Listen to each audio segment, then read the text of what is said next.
नेता प्रतिपक्ष राहुल गांधी यूपी के कांग्रेस सांसदों के साथ आज संभल जाएंगे। बताया जा रहा है कि नेता प्रतिपक्ष राहुल गांधी आज सुबह 10 बजे यूपी के कांग्रेस सांसदों के साथ संभल जाने वाले हैं और कांग्रेस पार्टी के सूत्रों की माने तो राहुल गांधी संभल में हिंसा वाली जगह का दौरा करने के साथ ही प्रभावित लोगों से मिलने के लिए वहां जा रहे हैं।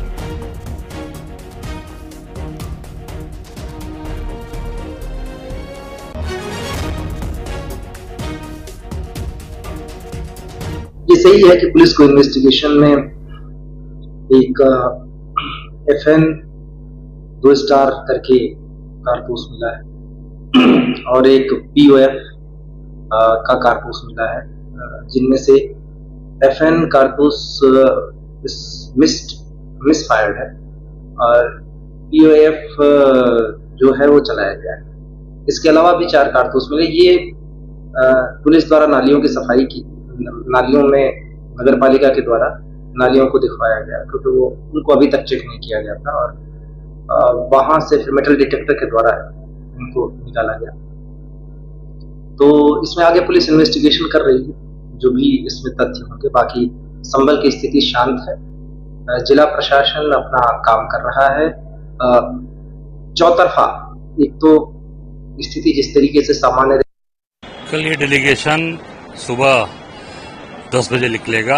इस डेलीगेशन में हमारे नेता आदरणीय राहुल जी, प्रियंका जी, हमारे प्रभारी अविनाश पांडे जी, मैं स्वयं और हमारे उत्तर प्रदेश के सांसद, ये सभी लोग कल संभल जाएंगे। नहीं, देखिए, निश्चित तौर से 163 जो इन्होंने लगाया है, इसमें 5 आदमी से ज्यादा नहीं जा सकते।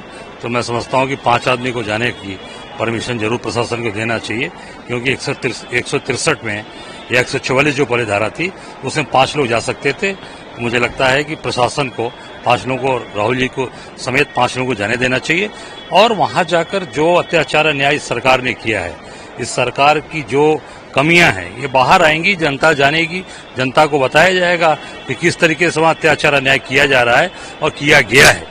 जो हत्याएं हुई हैं ये सरकार के द्वारा प्रायोजित है और पुलिस के द्वारा ये उनकी हत्याएं की गई हैं और अत्याचार